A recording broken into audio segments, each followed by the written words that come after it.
Benvenuti a questa nuova puntata di Sicilia 24 Focus intitolata Gli ultimi gattopardi, dal romanzo di Tomasi di Lampedusa, che sta conoscendo una rinnovata popolarità. Tutto deve cambiare perché nulla cambi, diceva Tancredi allo zio Fabrizio, il principe di Saline, e tante cose sono cambiate ovviamente dall'unità d'Italia ad oggi, ma l'aristocrazia, i nobili siciliani, mi viene da dire, esistono e sono tra noi. Hanno perso i privilegi che li hanno accompagnati per tanti secoli, ma molti non hanno perso i palazzi, le loro dimore, e vivono in splendidi dimore nobiliari, che però invecchiano e portano il peso degli anni insieme con la memoria dei fasti.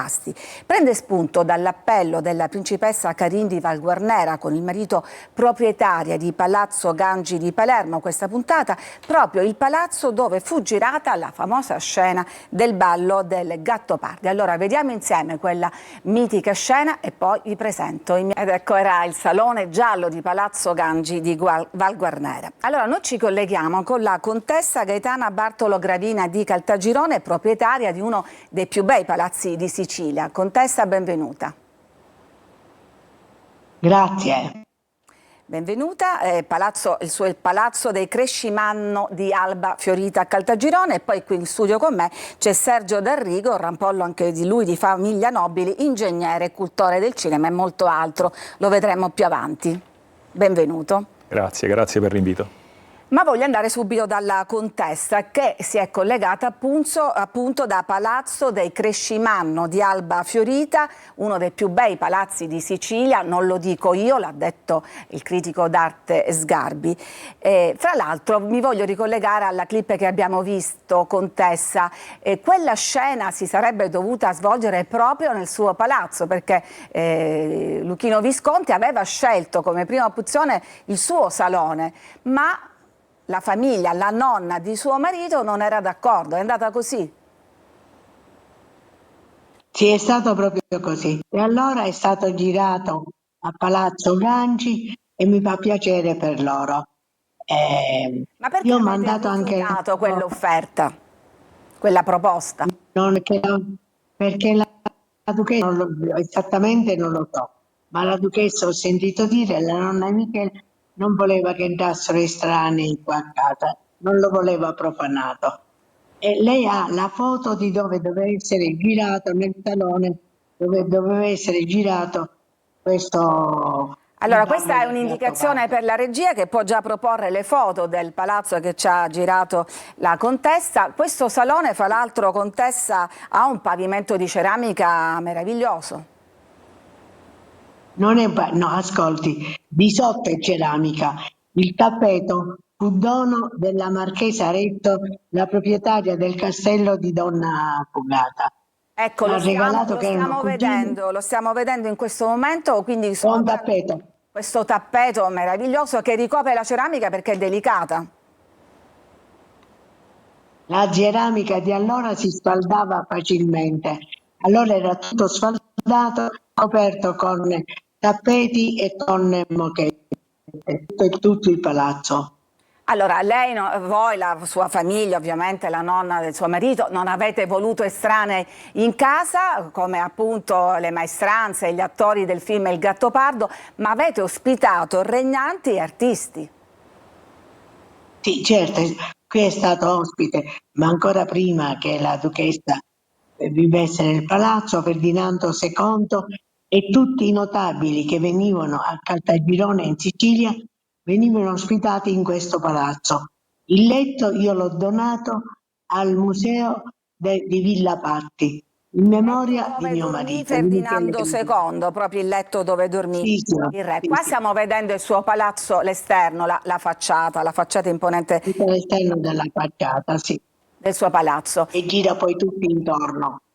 Ecco, questa è una scala, la famosa scala che fece il professore Ragona, che era il direttore del Museo della Ceramica, uno dei ceramologi che abbiamo avuto in Italia e all'estero, e su idea di questa è stata fatta la famosa scala della matrice di Caltagirone.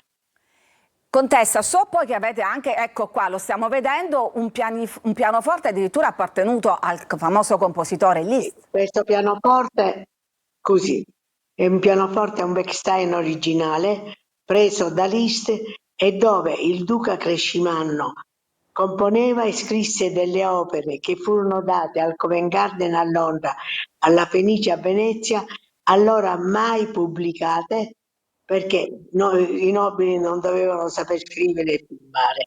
Questo signore che si vede è il famoso Gio Schittino, che è uno dei compositori di opere più importanti che abbiamo in Europa, nata a Siracusa e che per ora vive nel mio palazzo.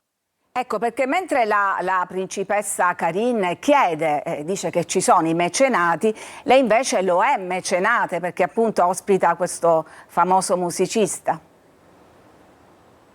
Sì, e lo ospito con molto piacere perché è un personaggio meraviglioso, molto umile e di grande valore.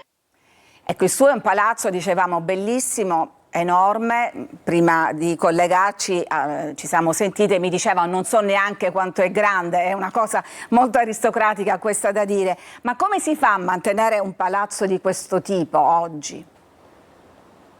Io purtroppo ho anche delle difficoltà, ma ho una figlia che fa l'avvocato a Catania e a Milano, Lualda Bizzini, sposata con l'avvocato Balestrazzi, che mi dà una grande mano d'aiuto per poter pagare l'IMU, perché pago una quantità enorme di IMU. Solo di IMU, poi immagino c'è tutta la manutenzione, insomma, dei palazzi, degli Certo. stucchi, delle ceramiche. No, il palazzo l'abbiamo ristrutturato nel 2006 e sono stati rifatti tutti un po', tutte le pitture e gli affreschi che c'erano e l'ha fatto uno che lavorava a Palazzo Pitti, Mangiavillano e che poi è stato qua da me oltre 3 anni per restaurare sia le stoffe e le sete che le pitture e gli affreschi che c'erano, che sono meravigliosi. Infatti il secondo piano fu fatto per salvaguardare proprio questi e allora fu dato a nobili decaduti. Adesso io invece l'affitto perché ho bisogno di soldi per mantenere il palazzo. Ecco, lei, gioco forza, si è dovuta accettare di affittarlo, però mi pare chiaro che siete molto gelosi di questo patrimonio, poi non è neanche aperto alle visite, insomma non si può pagare come a Palazzo Gangi e poterlo visitare. No, no, assolutamente no, io ospito che desidero io e che mi fa piacere, ma sono venuti tantissimi abili e tuttora quelli che vengono io li ospito con piacere, con grande difficoltà, perché ho difficoltà a camminare, ma lo faccio ugualmente. Un po' avete rimpianto quella scelta insomma, della nonna di suo marito di dire no a Luchino Visconti, dal momento che poi quella scena è entrata nella storia del cinema e non solo. Sì, certo, io l'avrei fatto, ma i tempi sono anche diversi, siamo ancora più moderni, allora alcune cose non si concepivano. Infatti ho anche ospitato il Rai Bondin con 8 inglesi prima di fondare l'UNESCO a Noto, sono stati a cena qui a casa mia. Che potrebbe rientrare a buon diritto nel patrimonio UNESCO del barocco. Ecco, No, ma il mio palazzo fa parte dell'UNESCO il fuori, non il dentro. ok. Leggevo, dando appunto un'occhiata ai link che riguardano questa vicenda sollevata appunto dalla principessa di Palazzo Gangi, che la sua, questa di Palermo, è una delle 12 dimore che mantiene gli arredi originali. È così anche per voi? Non lo vi può ripetere la Sì, domanda? che la sua dimora mantiene anche gli arredi originali? Certo. Sì, tutti gli arredi originali, identici com'erano, perché è stato sempre tramandato tramite matrimoni. Lo fondò nel 600 il principe Bonanno, poi vennero i Salomone, poi vennero il Perremuto e poi i Crescimanno d'Alba Fiorita. E la nonna di Michele, che era una Crescimanno d'Alba Fiorita, lo donò al nipote prediletto, il conte Michele Gravina. Siete tutte donne, insomma, di polso. Fu tra l'altro la nonna a dire no a Luchino Visconti, insomma, quindi le donne in questa famiglia possono e dicono la loro in maniera perentoria, no, contessa? Sì, certo, le donne a volte siamo più forti degli uomini, credo, più Ecco, decise. diciamo, che gusto le resta in bocca di quel tempo? Rimpianto, nostalgia, amarezza? Che gusto le resta? No. Io sto bene Vive adesso l'oggi. e io vivo l'oggi e dico che ogni età ha le sue tradizioni e le sue cose, bisogna rispettare l'epoca in cui si vive. Però vi conoscete tutti, lei conosce la principessa Karina, insomma, questi rami nobiliari siciliani. Certo, un po' tutti ci conosciamo. Certo, un po' tutti ci conosciamo. Ecco, le chiedo e poi la saluto e la ringrazio di averci dato questa disponibilità. Che cosa pensa di questo appello, quasi anche un grido disperato della principessa di chiedere aiuto, di chiedere soprattutto strumenti legislativi, perché lei riesce a mantenere con le sue forze il palazzo, altri non ce la fanno. No, io grazie a Dio fino ad ora sì, certo, a volte con grandi sacrifici, però finora ci sono riuscite e credo che ci riusciranno pure le mie figlie. Prima di salutarla le posso chiedere una curiosità, quanto paga di IMU? 53.000 euro l'anno. Caspita, sono davvero belle cifre di un palazzo di cui dicevamo prima appunto non si sa, non sa neanche lei la grandezza, ma l'abbiamo visto in tutto il suo splendore, poteva essere il set del Gattopardo. Allora io ringrazio la contessa Gaetana Bartolo Gravina di Caltagirone, coadiuvata dal Bartoli Gravina di Caltagirone. Sono oriunda di Mazzarino. D'accordo, perfetto. Grazie mille ancora per questo collegamento e per averci aperto questo scorcio del suo palazzo a Caltagirone. Noi ci fermiamo, c'è adesso una pausa per la pubblicità, torniamo subito dopo.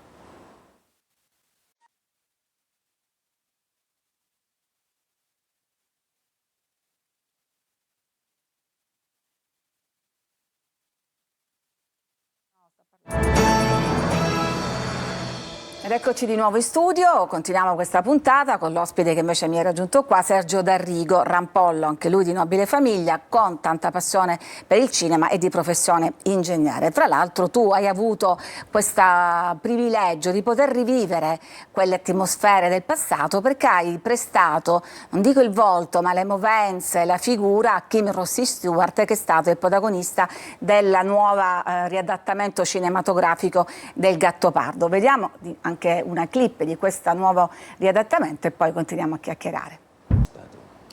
Ecco, Sergio D'Arrigo, rivedere queste scene è di nuovo una grande emozione.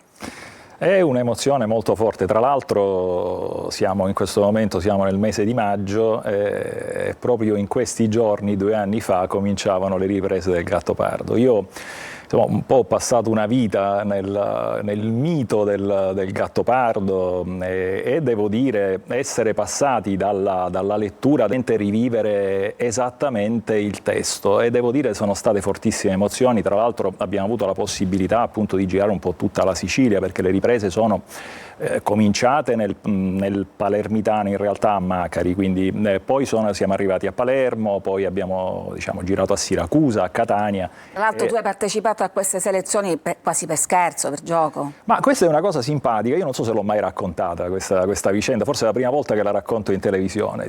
La colpa è di una Verga, di una discendente di Giovanni Verga, di un'amica, Maria Laura, che aveva saputo di questo casting, di queste selezioni e mi propose di andare a fare questo. Naturalmente né io né lei ovviamente avevamo avuto un'esperienza del genere così forte anche dal punto di vista dell'impegno e quindi io all'inizio le dissi no, mi sembrava una follia, poi figurati, insomma.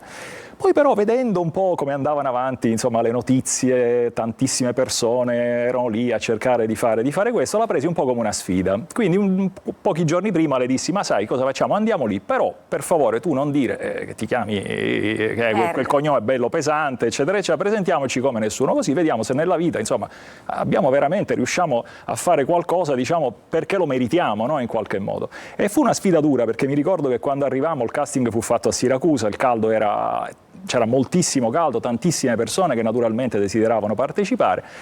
Però poi alla fine l'abbiamo fatta, abbiamo fatto questa esperienza e fui preso, diciamo, immediatamente per questo ruolo, appunto. Perché avevi le physique du rôle, come si dice? Non lo so, un po' assomigliante questo a io non lo so, quando uno viene scelto, diciamo, poi non si sa, diciamo, è l'altro, però fu un'esperienza bellissima. Importante e forte, soprattutto per un amante del cinema. Abbiamo visto anche in questa brevissima clip tratta dal trailer anche questi palazzi bellissimi dell'epoca, girato tra Palermo e Bagheria, perché parliamo di questo, di dimore nobiliari. Tu stesso hai deciso negli ultimi anni di tornare in quella che è la villa di famiglia, una di quelle ville che i catanesi conoscono perché si trova su Viale Regina Margherita. Anche questa, non parliamo di un palazzo, ma diciamo, un edificio importante. Ecco, qua vediamo appunto Viale Regina Margherita inizio secolo. Sì, Viale Regina Margherita. Viale Regina Margherita, poi leggevo ieri appunto questo articolo pubblicato sulla Sicilia, è una storia molto simile. Era periferia all'epoca, addirittura campagna rispetto a Catania. Ma allora, se noi diciamo, parliamo di un periodo della Catania prima del 1888, non esisteva neanche il Viale Regina Margherita. Noi dobbiamo considerare che il Viale Regina Margherita viene tagliato praticamente proprio sul terreno della villa nella quale vivo nel 1888 per il piano appunto di espansione della città in direzione ovest, perché lì siamo nella direzione chiaramente di ponente, proprio col piano Gentile Cusa. Quindi fu tagliato appunto questo parco che era totalmente campagna. Pensate che le uniche 3 dimore che c'erano lì erano questo labirinto, questa casa labirinto dei Biscari che era il Giardino Bellini. Scusatemi, io mi giro perché guardavo appunto, non sono fuori di telecamera, questo giardino appunto dei Biscari che poi fu naturalmente trasformato nel Giardino Bellini, nel giardino pubblico. Poi c'era questa villa stupenda che era la Villa dei Carcaci, che era un po' più su, a Piazza Santa Maria di Gesù, e poi c'era questa villa nella quale vivo che aveva questo grande parco. Questo parco nel 1888 viene tagliato appunto con la nascita del Viale Regina Margherita e poi successivamente venne lottizzato in 10 lotti che in parte vennero appunto dati a parenti, perché prima insomma lì tutto sommato vivevano appunto queste famiglie un po' più in vista di Catania, e quindi poi vennero realizzate quelle 10 ville del Viale Regina Margherita che esistono tuttora lungo questa strada. E una di queste vivi tu. Intanto voglio dare il benvenuto a Stefania Scoglio, volontaria del FAI, l'organizzazione che, come sapete, in occasione delle giornate apre al pubblico alcune di queste dimore. Benvenuta Stefania. Grazie a voi. Veniamo tra poco da te perché voglio continuare con Sergio D'Arrigo. Anche tu, villa d'epoca, anche lì diciamo costi astronomici per mantenerla. Ma allora, guarda, il discorso è veramente complesso, insomma la contessa ha un po' spiegato quali sono le difficoltà. Qui bisogna un attimo fare un ragionamento, cioè noi in qualche misura viviamo in queste case, però ne siamo anche, se volete, i custodi. Io tutti i giorni quando esco, diciamo, da casa trovo turisti che vengono un po' da tutte le parti del mondo con le macchine fotografiche a fotografare. Ora, è chiaro che non avere poi la possibilità di poter più mantenere queste ville significa creare un danno al decoro del centro storico, perché se voi vedete non tutti hanno la capacità, ma per ovvi motivi, diciamo, di mantenere queste ville. Ma perché? Perché chiaramente queste ville nascevano in epoche in cui il sistema sociale era completamente diverso, c'erano delle rendite che oggi non esistono più. E quindi, tra l'altro appunto, per esempio, la principessa Carini di Palazzo Gangi, quello del Gattopardo, ha raccontato che la manutenzione e la tutela del palazzo in generale è costata 10 milioni in 30 anni. Palazzo Gangi è aperto al pubblico, è possibile visitarlo, però l'appello è quello ai mecenati. Dice: i mecenati ci sono, ma la legge impedisce loro di accedere, perché esiste l'art bonus, questo lo spiega ai nostri telespettatori, che permette delle deduzioni, ma ovviamente solo per beni pubblici. La legge nostra non prevede donazioni a favore di beni privati.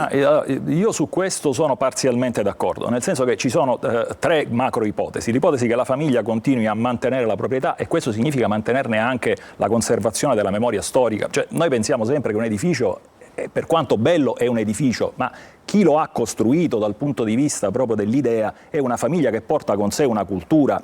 È come, insomma, immaginiamo i faraoni. I faraoni, certamente è bene che si siano conservate le mummie, ma sarebbe bene poter parlare con un faraone, chissà quali segreti ci potrebbe raccontare. Quindi esistono 3 casi: il caso in cui la famiglia mantenga il bene, il caso in cui lo perda, e nel mezzo, diciamo, un mecenatismo. Io non sono molto favorevole a questo, se non come estrema ratio, per un motivo: perché il mecenate, nel momento in cui entra all'interno di un immobile che ha una sua storia architettonica che porta dietro comunque una storia familiare, chiaramente, ma in maniera assolutamente lecita, porterà chiaramente con sé dei contenuti diversi rispetto a quelli della famiglia. Noi non dimentichiamo che quando guardiamo un edificio, quell'edificio ha un linguaggio, ha una precisa espressione. Ci sono gli edifici che hanno un piano nobile secco, proprio hanno un piano bottega e un piano nobile secco, poi alcuni hanno il mezzanino, cioè c'è una logica dietro queste ville. Il pensiero va a questa eccellenza palermitana, il Palazzo Butera, che è stato acquistato da questa coppia di collezionisti milanesi, Valsecchi, e l'hanno trasformato in un polo culturale. Certo, l'essenza del palazzo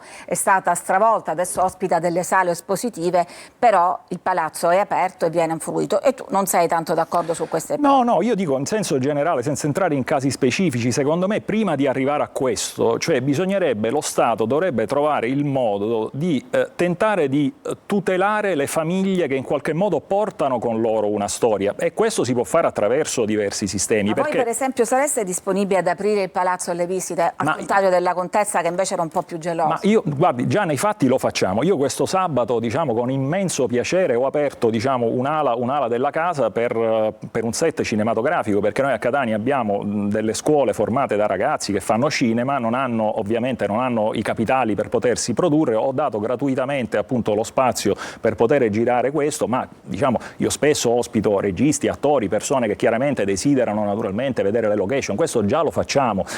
Diciamo, sarebbe importante, non dico farci sovvenzionare, però quantomeno con degli strumenti che possono essere quelli della deduzione, della detrazione, dell'abbattimento dell'ICI, perlomeno poter in qualche modo investire direttamente sul recupero della dimora. Cioè questi sono gli strumenti, e tra l'altro avere anche, questo lo dicevamo, tra l'altro avere anche un interlocutore chiaro, perché io in questi giorni proprio guardavo un attimo come sono cambiate le normative. Adesso effettivamente c'è la possibilità di avere qualche tipo di sovvenzione, ma cambiano di continuo, non hanno sempre, diciamo, i fondi sufficienti, e questo poi alla fine manda alla malora, diciamo, il decoro di un centro storico. Stefania Scoglio, volontaria FAI, voi in diverse occasioni nel corso dell'anno invece aprite alcune di queste dimore al pubblico, che tra l'altro accorre numeroso. Mi chiedo, ma a volte faticate a farvi aprire parlando con i proprietari, anche sono gelosi, sono orgogliosi invece di mostrare il loro patrimonio? Intanto vi ringrazio per accendere un focus su una delle cose che più ci stanno a cuore. Il Fondo Ambiente Italiano, di cui mi onoro di far parte in qualità di cerimoniere nella delegazione di Catania, si impegna, grazie alla rete dei nostri volontari, a andare un po' in giro per la città ad accendere in continuazione delle luci su questi palazzi nobili, bellissimi, che fanno parte del decoro della città, come diceva appunto Sergio poc'anzi. Diciamo che la risposta dei proprietari è anche quella eterogenea. Ci sono alcuni che sono molto gelosi, e come non essere d'accordo con loro, sinceramente, per la bellezza che hanno negli arredi, ma spesso anche negli utensili, ancora in tutti gli arredi, nei quadri, ma anche nelle cianciane. Insomma, si sente l'aria, il vissuto di quella famiglia nobile. A me sembra tante volte che facciamo l'accesso di immergermi in quei periodi. No? Diventare un'atmosfera che non esiste più.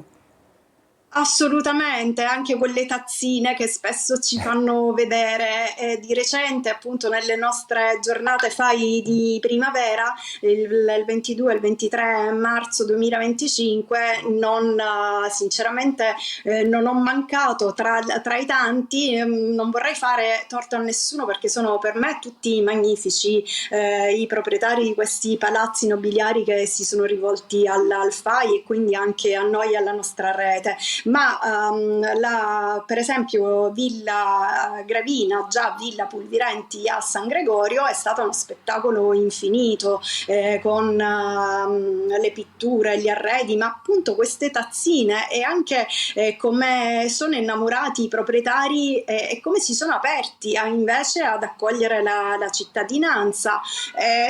Qualche altro è più restivo, però anche quelli poi col tempo, e soprattutto osservando il lavoro lavoro intenso e con cuore che facciamo, con l'impegno che tutti i nostri volontari mettono a disposizione, non solo nelle giornate, perché tieni conto che noi abbiamo una capodelegazione, la professoressa Marilisa Spironello, che non solo è innamorata della nostra città, ma ci ha immerso nei ruoli e anche in questa attività di continua ricerca. Certamente, no, fate un lavoro fondamentale e tra l'altro viene apprezzato anche dai tantissimi catanesi e non solo, che accorrono numerosi alle vostre iniziative. Purtroppo siamo in chiusura. Sergio, avrei voluto commentare con te alcune foto, magari riusciamo a dargli un'occhiata velocemente proprio in chiusura, perché è vero, sono veramente gocce del passato queste, che vediamo, per esempio. Questo è il principe Giuseppe Tomasi di Lampedusa col figlio adottivo Gioacchino Lanza, lo adotterà dopo. Questi sono gli anni, insomma, felici in cui appunto scriveva il Gattopardo.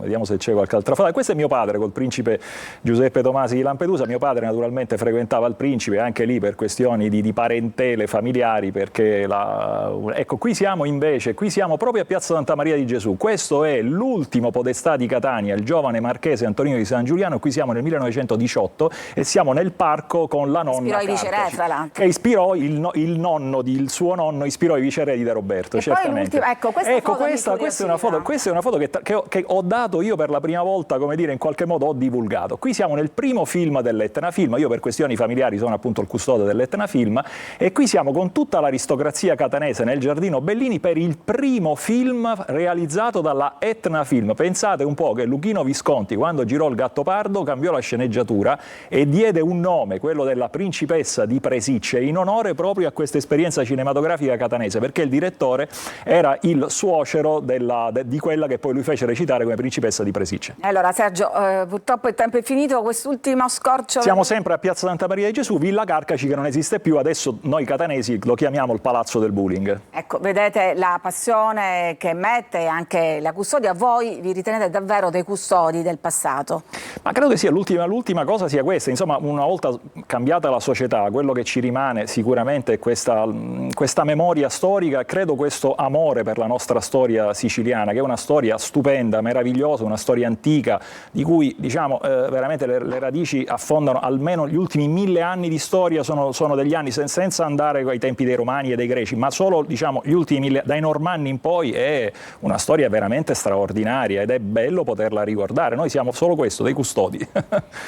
Custodi, magari qualcuno potrà dire c'è gente che non arriva a fine mese o fa fatica a mettere assieme l'affitto, però appunto al di là della storia di queste famiglie nobili di Sicilia c'è anche il fatto di mantenere vivo il passato e il peso di queste migliaia di anni. Sì. Ringrazio Sergio D'Arrigo, cultore del cinema. Grazie. Ringrazio Stefania Scoglio, volontaria FAI, che si è collegata con noi, e nella prima parte c'è stata la contessa Gaetana Bartoli Gravina di Caltagirone. Grazie come sempre a voi che ci seguite da casa. Grazie.